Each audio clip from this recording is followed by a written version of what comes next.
How's everyone doing today?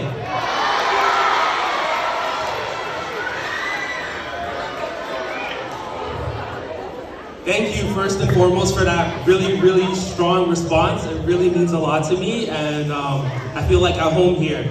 Even though I went to Aaron Center, which was the other middle school, and we used to always beat you.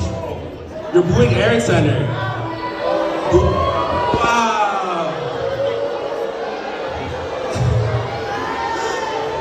And just like that, I lost the audience. But. Today I'm here with Ruth Thompson, and you guys made me feel like I used to be here.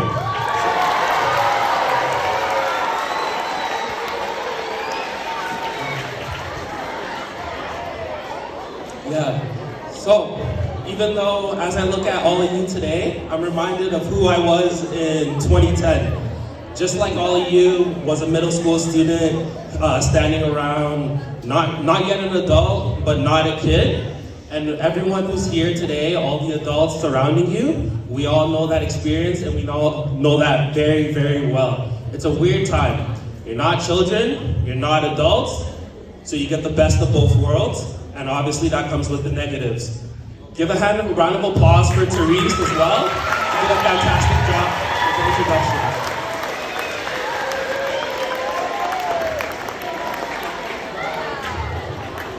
All right. Thank you. Therese did a great job. So as you were saying, this expo is about celebrating Black excellence. As you know, the Black History Month is this February, and it's all February since dating back to about the 90s. So we celebrate that. Give a round of applause for Carter G. Woodson for starting it all the way back.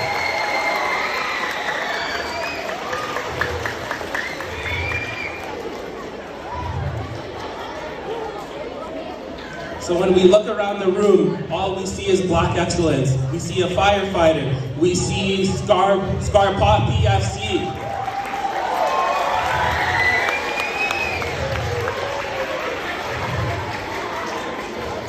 We see Sam's Juices. Round of applause for them.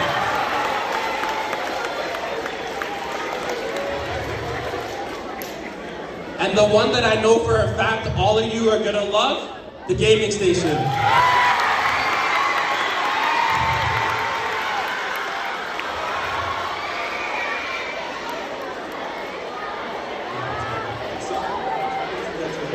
Alright, we have to settle down so I can get through the speech and we can start the expo. We'll be here all day and we just continue going back and forth off one each other.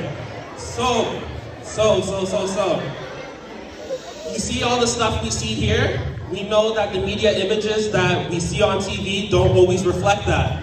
We know that sometimes the images we see on TV are one of us being violent, one of us being brutes, and focused always on our bodies and ability to entertain. That's not always the case. As you can see here, there's a lot of intelligence, there's a lot of excellence, there's a lot of success, and there's a lot of leadership.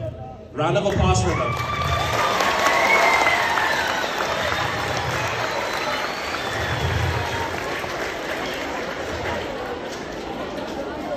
And here's the best part.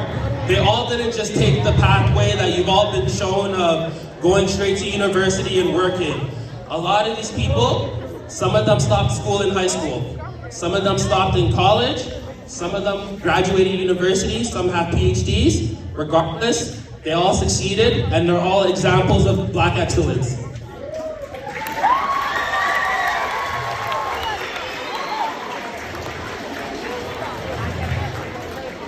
One of my favorite quotes, and probably my absolute favorite quote of all time, is the quote that says, books can only point us in a general direction.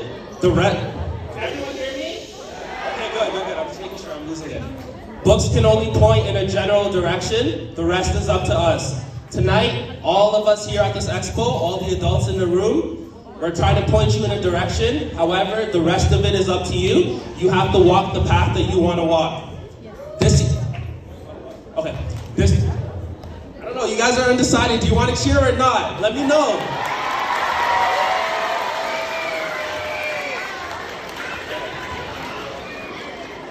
All right, cool. Great. So, as we all know, You guys are making me lose my train of thought, man. You're getting me so excited. So regardless of all that we just spoke about, this year's theme is about telling your own story. So I'm gonna tell a quick story so that we can get started on the rest of this expo. Last year I ran for council. So as a 25-year-old running for council, everybody has an opinion. One of them was cut your hair. The other one was shave your beard.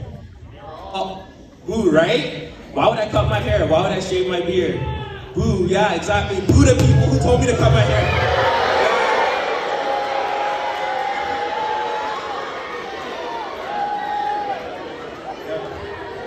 Exactly. So, despite that, I just clearly kept my hair, kept my beard, and stayed true to who I was as a person, because win or lose, you gotta be who you are, regardless of what other people say. So here's a good story. So as you know, I ran for public office. I came to all of your houses. Some of your parents voted for me, some did not, but at the end of the day, it is what it is. So there was one house I went to. It was an older gentleman. When I got to the door, he knew me from previous encounters because there was a lot of articles written about me, because again, when you're 25 running for office, everyone looks at you like you're a crazy person and you have 5 heads. So he knew who I was.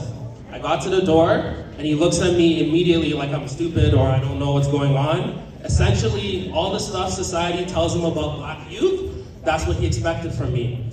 So as we're chatting, he's expecting me to say something stupid or be in over my head or not know what I'm talking about. So we're chatting, and I can see the wheels in his head turning. He's like, oh, this guy actually has a brain. I wasn't expecting that. I know, boo that stereotype.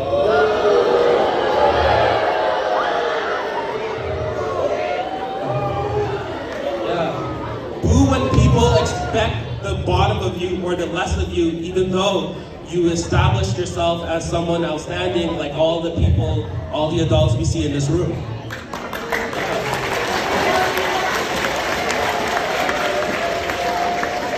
So as the conversation continued with this man, he's starting to realize all the stereotypes he saw of Black youth is not true. I'm talking to this guy, and he knows what he's talking about. I just have to make sure the sound is still on. And he knows what he's talking about. At the end of that interaction, I can see that I changed his mind and I flipped him. So obviously in September, now we're pushing back, the signs start going up. I purposely made sure that my lawn signs had my name and face on it so that people could see the hair, see the beard, and see this, see the skin. So with all of that, comes down later on, last 2 weeks of the election in October, he comes out and he's like, emails me. He's like, oh, Brendan, I want your lawn sign on my property. So he went from assuming I was dumb to putting my lawn sign on his property where my name and face, he has to wake up every day and look at it.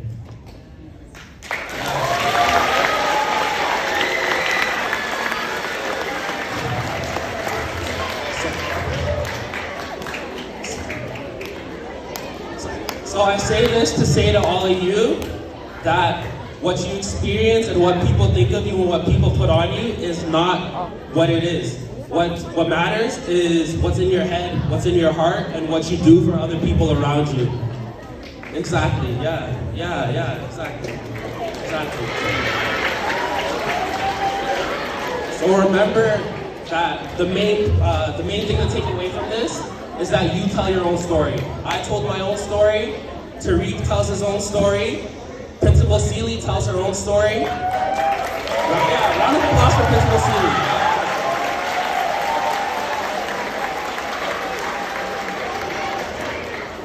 Brianna tells her own story, he tells his own story, he tells his own story, and all of you tell your own story. Round of applause for all of you, yeah. You as well.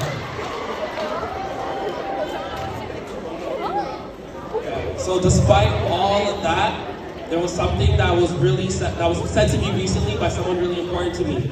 She told me to always stay present.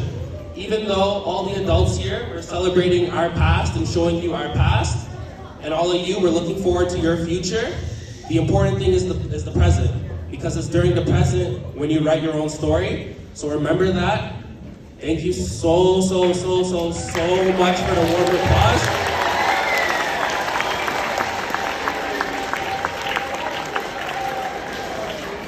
Even though I went to Aaron Center, you treated me like one of your own. Don't boo Aaron Center, don't boo, no. Oh, I lost you. Oh, I should have mentioned that. Yeah. I can't, Thompson's better, but what I can say is that I love you all equally. Thank you so much for your time.